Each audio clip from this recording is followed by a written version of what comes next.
Hi, it's Laura at Aquamarine18 Tarot and Books. Thanks for stopping by my channel. Welcome or welcome back.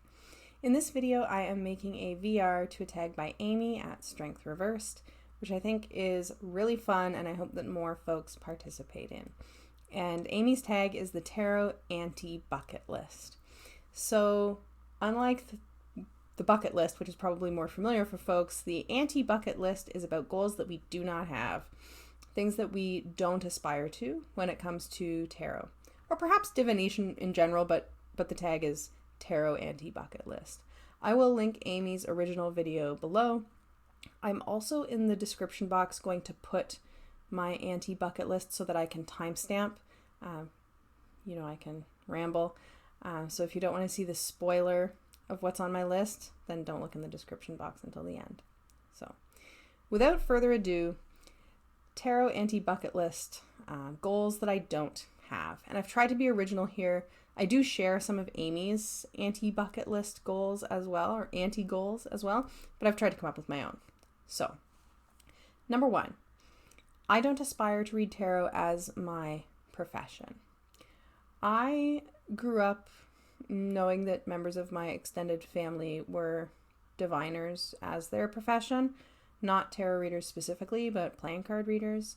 So the idea of doing this kind of work professionally is something that's very familiar to me and something that I, the entire time I have learned about tarot or been studying tarot or been familiar with tarot, have absolutely been familiar with people who have tarot as their profession. But it's never been something that I have aspired to have be my profession in that way. It's always been something that has been more of a personal pursuit for me. I now, as of about 6 months ago, after a career change, I have a profession that I really, really enjoy. Working in the nonprofit sector in an area related to housing.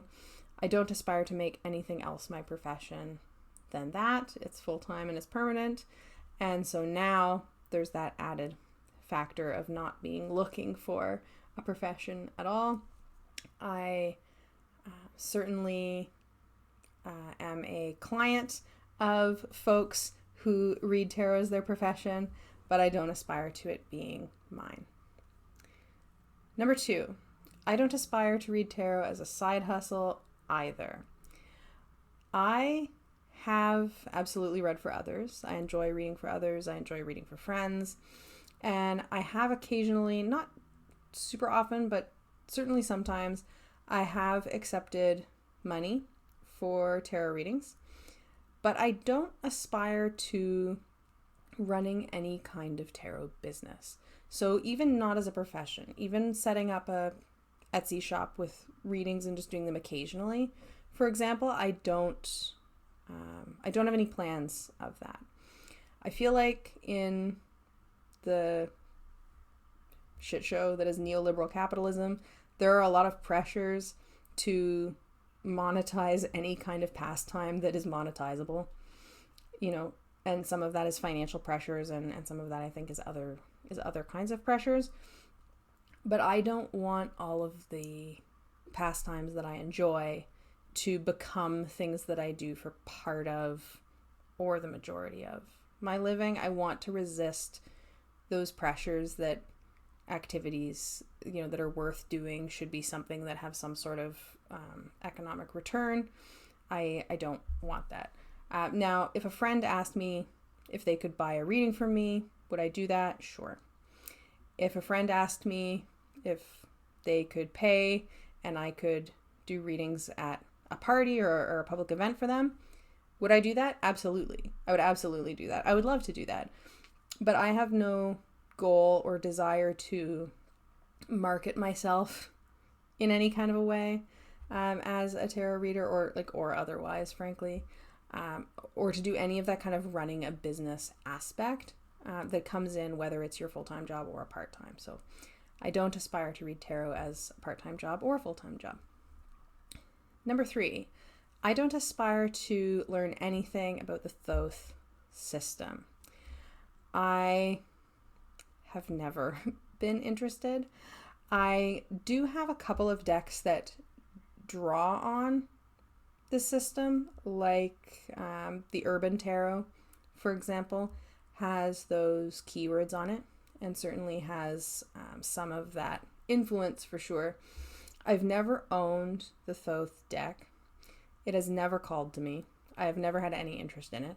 And before somebody says to me, that is not me saying other people should not be interested in it. People can be interested in, whatever. It has never called to me. I have absolutely zero interest at all. And I don't ever see that changing. Always with something I think like an anti-bucket list, there's a little bit of, never say never, like things could possibly change. This will not change. I feel like I have so many things that I want to read in terms of books. Sometimes I get a little bit stressed thinking about the fact that I will not get to read all of the books. All of the books that I want to read. There are so many authors I've never read that I really want to. There's so many authors that I've maybe just read a little bit from that I want to read more from. I find curating a reading list, to be very enjoyable, but also sometimes very overwhelming. It would be hard for me to think of a human, living or dead, ever in the world that I have less desire to read than Aleister Crowley. I am just never going to go there. Not a goal. Not at all. Number 4, I do not aspire to mass market publishing a deck. I do have one deck, as folks know, on Arboreal Ogham, which is on Make Playing Cards. I just put it up there, basically at cost, or it's like the minimal amount of markup that it allows on Make Playing Cards. It was a deck that I made in the context of Kelly Fitzgerald's Oracle class. I had a lot of fun making it, and I aspire to making more decks. I have a couple of ideas for future decks. They're both Oracle decks, actually. I have 2 ideas in mind. One of the 2 I could see potentially becoming something like a Kickstarter, because it would involve a pretty substantive book, which I'm not sure about how to do logistically in something like Make Playing Cards. But I have no desire to mass market a deck. I have been published in other contexts. I've dealt with author contracts in other contexts and having my work edited and all of those kinds of things. And I feel like any kind of deck project that I would like to put out there, I would probably be too kind of protective and wanting it to be done the way that I would want it to be done to ever want to go in that direction. I already have definitely things that I would like to do differently for my next deck than what I did with the first deck, which is not to say I'm unhappy with the first deck, but certainly like there are things that I would do differently. And so I feel like, being able to put out any deck that I decide to put out in future in the way that I would want to, like fully the way that I would want to do it, I would want to do myself. So I don't aspire to mass market publishing a deck, even though I do have the goal of putting more decks out there into the world. If I was going to be published in anything related to tarot, maybe I would aspire to appear in an anthology, like a written anthology somewhere someday, who knows, but not a deck. And the last one is that I do not aspire to read tarot with many correspondences. I have reviewed a book on tarot correspondences on this channel. I think that they're interesting. And when I read tarot, I do take into account element and numerological considerations as well, particularly when I'm reading kind of pip style minors. I am currently studying astrology, but I'm not really that interested in really infusing my tarot reading with astrology. I'm interested in learning astrology in a fairly self-contained way in terms of birth charts and transit astrology. I'm much less interested in layering astrology onto tarot, because I do think it is kind of a layering on. Some decks definitely have astrological correspondences very strongly built into them, but a lot of decks I think don't. And certainly a lot of the other correspondences that, folks may read with when it comes to tarot. I do feel like it seems like more of a, overlaying another system of meanings on top of tarot meanings, or as a kind of lens through which to view tarot, as opposed to anything that's actually in the tarot system in any inherent kind of a way.